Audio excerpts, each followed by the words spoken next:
Alright boys, welcome back to BBL, this time our week 2 team builder. If you missed our week 1, check that out in the top right hand corner. I'm going to give you a few seconds before I spoil what happened. I'm going to go ahead and say it. We ended up beating Obo. We got extremely unlucky. Our Iron Boulder was pretty much just not in the game at all after that Thunderbolt pair, but we were still able to get Kyurem-B into a position to where Obo could not deny us the win, and we managed to pick that dub up week 1. I talked about it last week, but Obo is one of my absolute best friends. My other best friend, my two best friends, are who I play week 1 and week 2. We've already beat Obo, and we're moving on now to Jason TyTheTyrant. And the good news about playing my best friends week 1 and 2 is I'm easily the best Pokemon player out of us 3. So let's go ahead and talk about this matchup and why we're going to go 2-0. But before we get into the matchup, did you know only half the people that watch my videos are subscribed, and you are not one of them? But that's okay, mistakes happen, man. You can scroll down there and hit that subscribe button and help me get to my goal of 3,000 subs by the end of the year. With all that being said, let's go ahead and jump into the matchup, which I'll be honest, on the surface, it does look like we have a fantastic matchup, but once we delve a little bit deeper, I think it's a little bit more even than is first perceived. Jason's team consists of Zamazenta, not crowned, Giratina Origin, Tera Necrozma, Snorlax, Thundurus, Azumarill, Mamoswine, Fortress, Quillfish Asui, and Tera Minior. First of all, shout out to Wagon Fruit for helping me with this team. We were deep in the lab for like 3-4 hours on this team. It's the most time I put into a team in a very long time. And boys, Sonny, put up the Minior picture right now. Minior, I thought I had a really good matchup, and then I played Wagon, and he swept me with a Terra Steel Minior twice. So we rethought everything after that, and we went through a lot of changes, a lot of different teams, and ultimately we ended up with a team that was very similar to the first draft of a team that I had, with some minor changes. So we'll talk about that in a second. We're gonna start with our Pokemon, why I think they do good, and then we're gonna move into his Pokemon, what I think he's gonna be bringing, and then we'll go over our team. So the first thing I think that is very obvious once you look at this matchup is that Kyurem-B once again has one of the best matchups that he'll have all season. The only real true resist on our opponent's side of the field is going to be Azumarill and Fortress. And Azumarill, obviously we have Fusion Bolt for, so really does that count? I don't think so. So we are looking at Fortress, which actually, unironically, is a good Kyurem-B check if we are a physical Dragon Dance, which otherwise goes absolutely berserk in this matchup. I mean, he has basically no resist. Mold Breaker goes through Snorlax Thick Fat. Zamazenta at +1 might be able to do a little bit, but it's pure fighting type, not the steel type, so it still doesn't enjoy taking scale shots or icicle spears. He could be like a type on Necrozma for it, but there's very few types that could do that and resist Ho-Oh. He could be Terra Water Ho-Oh or Terra Water Necrozma, but then he's weak to Fusion Bolt. So again, Kyurem-B is just almost completely unresisted in this matchup overall. Our other Uber though, Ho-Oh, does very bad.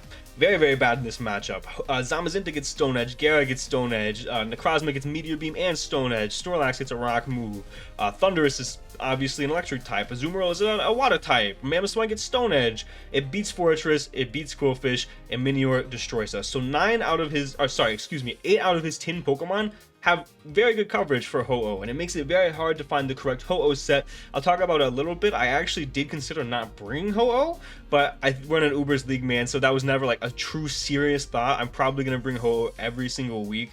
So ultimately we did decide on Ho-Oh, and I think that we decided on probably the best set in the matchup. I really truly believe that, so we'll talk about that in just a second. Past that on our side, Tera Boulder looks crazy into his team. There were two main Tera types that I initially thought of. Tera Rock, because its only resist is Zamazenta, and Zamazenta is obviously weak to our other stab, and then obviously so Tera Rock goes pretty free here. We could be Booster Attack banned. There's a couple of different options. And then the other option was Tera Fairy, because he has very few Tera Fairy resist, Tera Blast Fairy resist, excuse me, in general. Zamazenta, Giratina.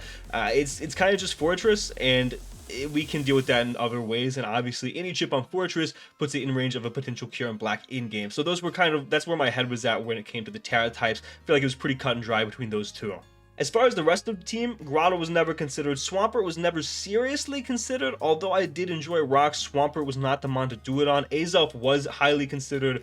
Focus Sash Taunt lead looks pretty good into this team with like Psychic and Mystical Power, Psychic or Mystical Power with Fire Blast. Wheezing was thought of, Grimmsnarl was thought of, and Toedscruel was not really considered. As far as Jason's team and what his initial thoughts should be, Zamazenta does horrible here, man. I'm going to be honest. There are a lot of Zamazenta sets that could do good depending on the 6 that I bring, depending on the sets that I bring. But really, when it comes down to it, there's really 4 attacking moves he wants. He wants close combat because it's great stabbing to me. He wants Stone Edge to hit the Ho-Oh, Crunch to hit the Gholdengo, and either Psychic Fangs to hit the Wheezing Galar and potentially break screens, or Heavy Slam to hit the Wheezing as well as the Grimmsnarl. I lean Psychic Fangs because he doesn't have great counterplay to screens in general, but generally speaking, he really wants those 4 attacking moves. There are a lot of other options for this Zamazenta. He could be Scarf, he could be Lum, he could be like an Iron Defense set. Iron Defense is so tough to bring because he really needs all 4 of those coverage moves, and as soon as we find out which coverage move he does not have, we can go into whatever beats him, right? So finding out that he doesn't have Stone Edge is huge because our Ho-Oh will guarantee beat him, especially given the set that we are, that I'll talk about a little bit later. So I do think Zama comes, especially because of how good that speed tier is and how much it can just come out and revenge something if it's low, pick it up, and that has very little counterplay. But I do understand that Zamazenta is probably one of the worst Pokemon on his side of the field in this matchup, as far as like, he has to bring it, but it's like, man, we have something for it. We have several things for it. So it is a tough bring, but I do understand that it has to come because of that speed tier.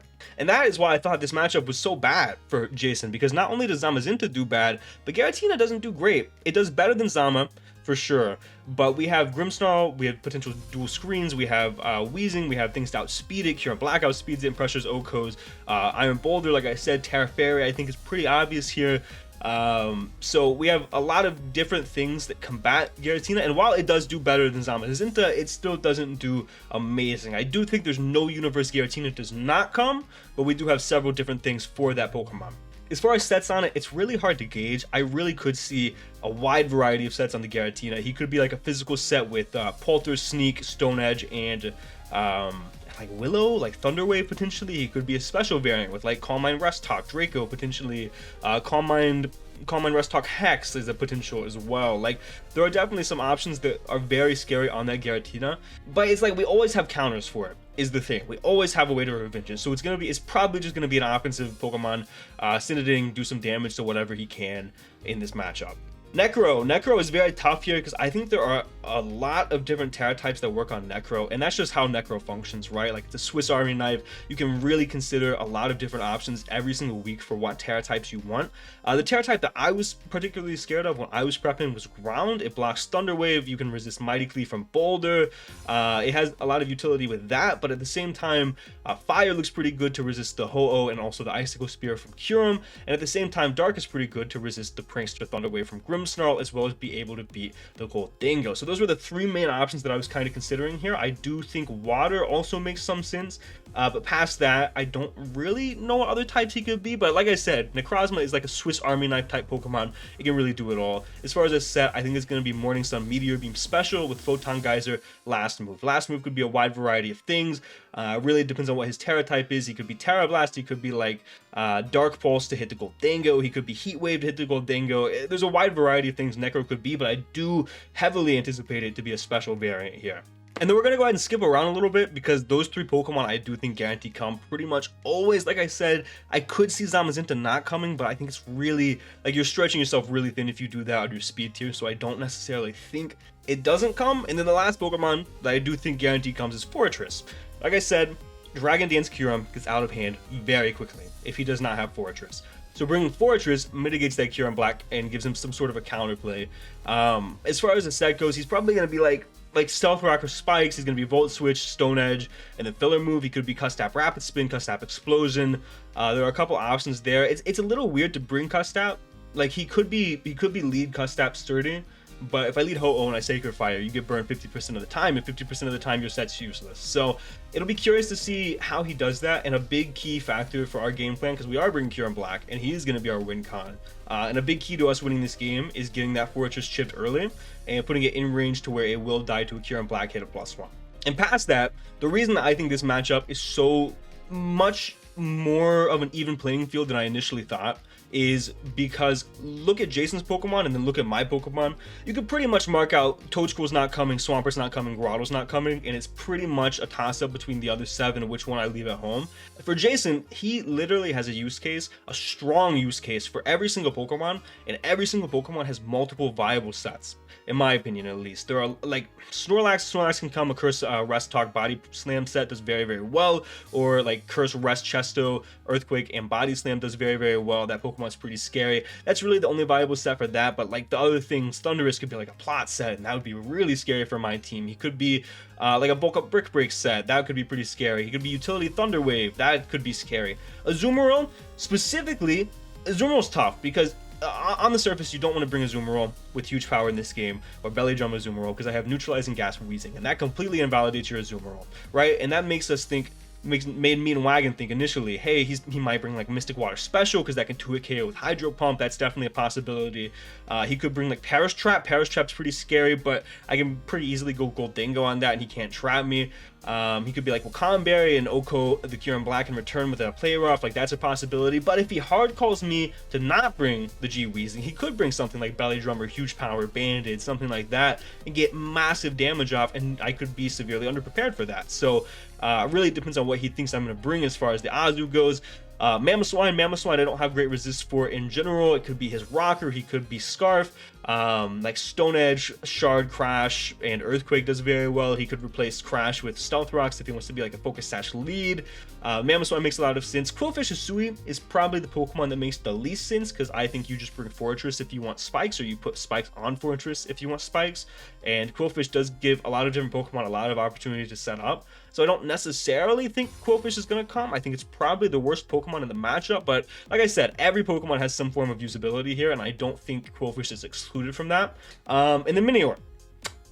So, yeah, wow. So Minior quite literally made me rethink this entire matchup. I talked about it a little bit earlier, but Shell Smash, Stone Edge, Acrobatics, Earthquake, Minior, with Terra. It is Terra, and I think it's going to be Terra Steel here to resist hits from the potential Gholdengo. Shout out to Wagon Fruit again for helping me see that. Does very well. I don't have anything that can take a hit from that at +2 except for Wheezing Galar, which is a setup target because I don't break the Shields Down, and Shields Down denies Willow. So it's a really tough situation for me to beat this Minior, and we have some cool tech that we're going to talk about later to try to combat that. In my opinion, Minior should always come because I think it's one of his most viable win cons. Genuinely, I think it's probably, in my opinion, is the best Pokemon on his side of the field, but I don't know if he's going to see that or if he thinks that I'm going to over prep for that. And I know I'm hyper fixating, I'm tunneling. You did not expect to click on this video and me say Minior is the best Pokemon in this matchup. It is. Fast rock types are so hard for me to deal with. One of the reasons I got Boulder is because if I didn't, I got destroyed by Boulder. I had to hyper fixate on those fast rock types, and I knew when I saw Minior in the matchup that it was a possibility that it could destroy me, but man, it demolishes me. If it's played right, I get destroyed by Minior. So we have to play pretty much perfect to like bait out the Terra on the Necro so he can't Terra with Minior if it's brought, or we just have to keep a certain set that we have for Minior in the back, because we had to get real creative to try to beat this Pokemon. And we also have to not break his shields down because he's a lot weaker and a lot slower when he has his shields down up. So that's enough yapping about the teams. Let's talk about our team, what we're bringing and why we are bringing it. I shouted him out like 3 times in this video so far. I'm going to do it again. Thank you, Wagon. Everybody say thank you, Wagon, in the comments for helping me run through this team. I don't normally run through a lot of mocks or a lot of like hyper extensive prep, to be honest, anymore. Not this generation, but this matchup, I feel once I got beat by Minior, I felt like I really needed it. So maybe I'll start diving in like this every week. We were in the trenches. So the first Pokemon we're going to bring every single week is going to be Ho-Oh. Ho-Oh is the first Pokemon on the team, and we're a really cool set here. This is completely Wagon's idea, 100%. The rest of the sets were John Jr. coded, but this was entirely Wagon because he prepped for it, and we just talked about how bad Ho-Oh was for a little bit and how I couldn't get Scarf out of my head. Like I could not see another set besides Scarf, and he was like, "Oh, dude, I was so scared of this in prep, trying to build a mock for you. So try this." And I mocked Obo and I 6-0'd him damn near off lead. So this Ho-Oh is going to be our guaranteed lead. It matches up extremely well into literally everything except if he leads Zamazenta, and even then it doesn't because we have Charty Berry. It does lead well into Zamazenta. and it matches up poorly into Minior. If it's Minior, we are going to have to hard switch out. But I don't expect Minior to be a lead sash if he brings it, unless it's like lead sash shell smash. That would be pretty crazy. But we do have ways to counter that. So so what does this Ho-Oh do? We're a very, very fat recover calm mind Ho-Oh with mono hurricane. Jason's flying resists are very poor. He does not have very many. His steel type is fortress, so he doesn't switch in very well. And Ho-Oh off lead, I think, is going to catch him off guard because it is a fat defensive pivot Pokemon, and it looks like it should be in this matchup. Sorry if you hear me clicking around. I'm looking back at his team here. Let me put that up on the side over here. Ho-Oh in this matchup looks like it should just be like some sort of fat defensive pivot, switching on the Mamoswine, switching on the Giratina, whatever. So lead, I think, is going to be something in general that catches him off guard. But the reason this set is so good is because we are fat Fizz Def and we can take a lot of hits from everything. I don't remember the exact calcs. Let me see if I wrote them down. We guarantee live 2 Mamoswine Ice Crashes in case he is Scarf, which is a little sad. I feel like there's a lot of defense to live that, but we needed some sort of a defense, and I felt like that was a good benchmark to hit. Is 2 Mamoswine Ice Crashes in case he Scarf, goes for the flinch, whatever.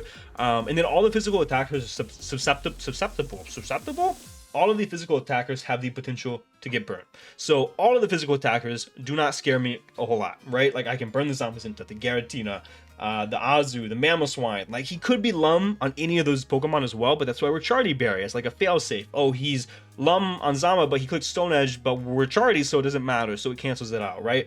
The Zama situation is a little bit more weird because if he's Lum, and he breaks our Charty, we obviously do have to pivot after that, but Zama's a lot easier to pivot than something like Mamoswine, actually, funnily enough. So Will-O-Wisp into Fizz Def Ho-Oh is so free here. Calm Mind boosts us past a lot of his threats. Actually, and I didn't believe this whenever Wagon told me, Calm Mind lets us boost past the Meteor Beam Necro fairly easily too. We can Calm Mind, and obviously he can Meteor Beam every other turn, so we can actually keep boosting, and eventually get past him, or eventually be able to OHKO him with a Hurricane, keep our Ho-Oh healthy in the back. That is thanks to the Charty Berry, of course, weakening the very first one, but in general, we're going to lead Ho-Oh, and we're going to try to be fat and annoying. And if he doesn't bring Minior, we're probably not switching out very often.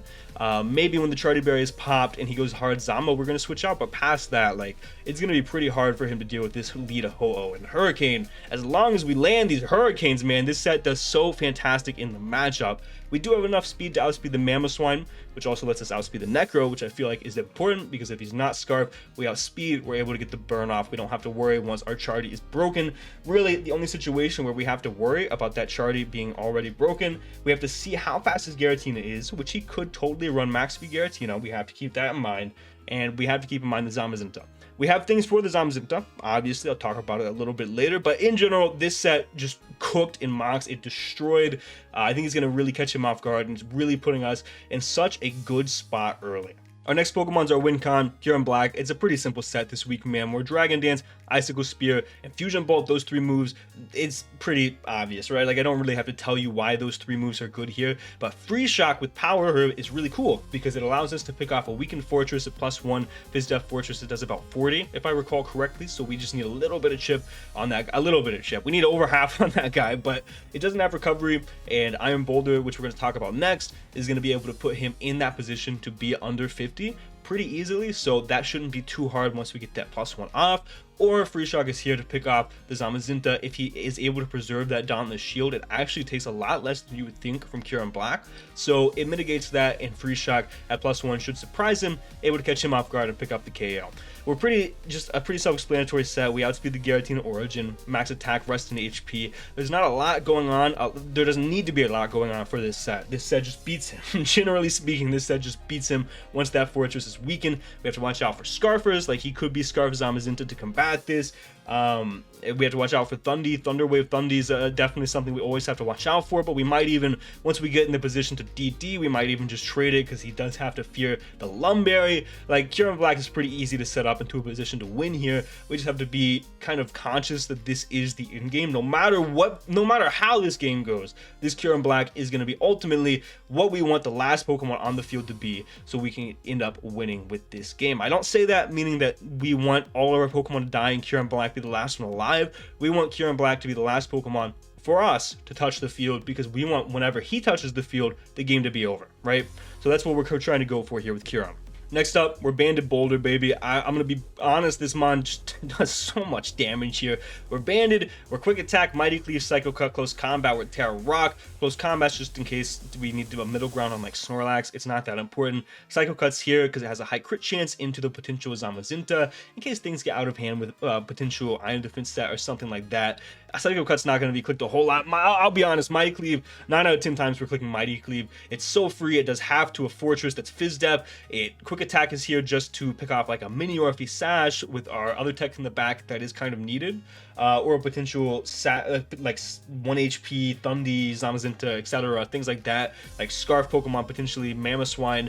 Quick Attack's here for that. But Mighty Cleave, Terra Rock, we destroy everything. There's like nothing that lives this hit. It forces out the Zamazenta, and even then it does like 30 to the Zamazenta at +1 if he has no HP. Let me just double check that.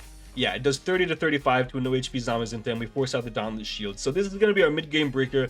We want to get Iron Boulder in a position to click the Mighty Cleave button as early as possible. After Ho-Oh gets done doing Ho-Oh things, that's our next objective, is going down the list. We need to get Iron Boulder in a position to Mighty Cleave as much as possible. Not only does it weaken the potential Fortress for a Kyurem Black in-game, but it weakens a potential Zamazenta for the Kyurem Black in-game. So Iron Boulder and Kyurem Black are like best friends this week. Iron Boulder is really helping out the Kyurem Black. I'll be honest, I am completely okay with sacking the Iron Boulder to get that chip on the Fortress. Like if it's a position where we can win the game, if I click Mighty Cleave and do 60% to the Fortress and he is in range of Free Shock, I'm clicking that button and we're going to sack Iron Boulder. That's how it's going to be. And I think that's a very important thing to think about in the game is, again, how can we get to that position with Kyurem Black, right? And I think that is a potential out there that we can get to. I did go a little aggressive with the creeps because I don't think he's gonna really respect things like Bloopy the Toadscruel. So for our speed, we can outspeed Thundurus, creeping us, creeping him, creeping Bloopy. So it allows us to go Adamant, which I think is very crucial here. It actually allows us to 2-hit KO that Fortress, which otherwise I don't think we would. Yeah, it allows us to 2-hit KO Fortress guaranteed. If we're not Adamant, we don't guarantee 2-hit KO that Fortress. So in my opinion, absolutely worth it. If we get outsped, we get outsped, but he should fear this Pokemon regardless of that. So other than that, max HP, rest into 8, or max attack, rest into HP, rock from the number of HP. This Pokemon's here to do damage. Next up, we've got Skin Color the Wheezing. I'm sorry about that. We're pretty much max Fizz Def. I mean, it's pretty self-explanatory. This Pokemon's here specifically for Mamoswine, but even more specifically, this is our primary check to Zamazenta. There's not a whole lot that that Pokemon can do to us. It could Psychic Things, it could Heavy Slam, either of which is not great, but we can pivot accordingly afterwards into some other Pokemon that we have in the back. We can defog away rocks. Obviously, we're not boots on either of our guys. Ho-Oh probably it won't matter too much, to be completely honest with you. Ho-Oh will probably be kind of a lead and done situation, but it is very helpful for our Kyurem Black to get into a position to set up in the in-game. We're Will-O-Wisp just because we need a way to beat the potential Mamoswine. Haze just in case the Zamazenta, the Azumarill, or the Minior try to set up in front of us. Specifically the Minior is very difficult for us to deal with. In like a last ditch effort type scenario, we spam Haze until we die in front of the Minior, and we will eventually win that because there's 48 Haze PP and there's 32 or 24 Shell Smash PP. And then we're Strange Steam because we obviously want to hit the things we're trying to check. We hit Zama for pretty decent damage with this. And a Rocky Helmet because it gets more chip on the Zamazenta. Everything's about getting chip on the Zamazenta, on the Fortress, to get them in range of Kyurem Black, and the Rocky Helmet on Wheezing is going to do that. Next up, we're bringing Rinky Dinky again. We're Reflect, we're Light Screen, we're Taunt, we're D-Gleam. It's a very easy set. It's very obvious to see what we're doing and why we're doing it. We're trying to get Kyurem Black in that position. I feel like a broken record, but Reflect plus Light Screen gets Kyurem Black in that position to potentially win. And even late game, we can pivot and we can try to get Ho-Oh in a position to win if we do see that that's how we could potentially win. We get a Reflect up, Stone Edge doesn't kill Ho-Oh from Zamazenta. If that's how we have to win, man, then we can position it like that as well. But Taunt prevents the Giratina from setting up, which could be a little bit problematic, and we didn't really need another move on this set. And then D-Gleam allows us to hit the Zamazenta and allows us to hit the Giratina. We're D-Gleam over Spirit Break because of Giratina. Obviously, it has the potential to Willow us, so I don't want to get in a position to not be able to break a potential sub. So we are D-Gleam to break a sub always, unless he's Calm Mind. But if he's Calm Mind, he's going to be like, what, sub Calm Mind? Kyurem Black can come in at Icicle Spear pretty easily. We're a mixed defensive Grimmsnarl this time. We can break a Giratina sub at +1 if he is max HP. We can live 2 Giratina hexes after burn, and then we went the rest into physical defense. Grimmsnarl is going to be a little weird and how we position him and how we play him, because I didn't do it very well in the mocks, I'm going to be honest. So we're really going to have to find good opportunities to get these reflects up, these light screens up, and really play Grimmsnarl well, especially because it is our immediate Giratina check, which I'm not super comfortable with given this set, but hey, we will make do, right? And then lastly, Mr. Feast, welcome back. We're Mirror Herb. This is to hard counter a potential Shell Smash Minior. A lot of the times that Pokemon, if he does attack, is going to want to click Stone Edge. So having this Pokemon in the back with the Mirror Herb is pretty free. He's not going to click Earthquake a whole lot unless he is in on Boulder. And Boulder obviously is going to be locked Mighty Cleave more times than not. So there's very few situations in which he's not going to click either Stone Edge or Shell Smash on that Minior. So Mirror Herb counteracts that. It makes us not get swept by the Minior immediately. And we can OHKO it with a +2 Shadow Ball. We do it KO even a Terra Steel Minior, excuse me. Or Plot Recover, because in general that set can do well. I guess we don't really need too many other moves, but if we do get that Mirror Herb 2 times speed, if we get to +3, I think it was 2.5 times a special attack, we pretty much win the game. We OHKO Snorlax from full if he's not Spud Def, which I don't think he will be in this matchup given how many physical attackers we have. And then Shadow Ball, like Shadow Ball plus Make It Rain should just wrap it up once we get to +3. So if we ever get in the position where where he Shell Smashes, we get the Mirror Herb, we're at +2, +2, +2, we Shadow Ball. If Snorlax comes hard in, we Nasty Plot, and we might just win the game outright. So that's what happened in the mocks, and he doesn't have very much counterplay to this if this does go off. So I really like this because we're able to turn a weakness of ours, which is Minior, into a strength. So we want to see Minior now. We want him to be a Shell Smash Minior now. We want Mr. Feast to take advantage of that. It doesn't matter how early in the game, the chip on Pokemon doesn't really matter. Once we get to that +3 potential, the game is looking pretty much wrapped up, potentially. So we love that. We love Mr. Feast, and also if he doesn't bring Minior, then Mirror Herb can be kind of moved to be for Necrozma, whether Meteor Beam, Calm Mind, or Dragon Dance. Could also be moved to be used for Snorlax, like Curse. Like Mirror Herb still has use outside of Minior, so I'm very comfortable with bringing it, especially because we lost to Minior if we did not bring it. And that is going to be the team, guys. That was a big yap session. I could talk about this matchup a long time. Jason's plan is to make me tired, so I am a little bit tired right now. But we're gonna play that game here in a second. Let me know what you think of the team down below. Like I said, man, again, shout out to Wagon. This is the most effort I've put into a team in a very long time, so I really do appreciate his help with this. I think it's probably the best team I've built in a very long time, so let's just hope that I can pilot it correctly, hopefully get Gholdengo, Kyurem-Black, or Ho-Oh in a position to win this game. I'm gonna get out of here and go ahead and play Jason. Let me know if you guys are excited for this down below. But for now, guys, this has been John Jr. signing off.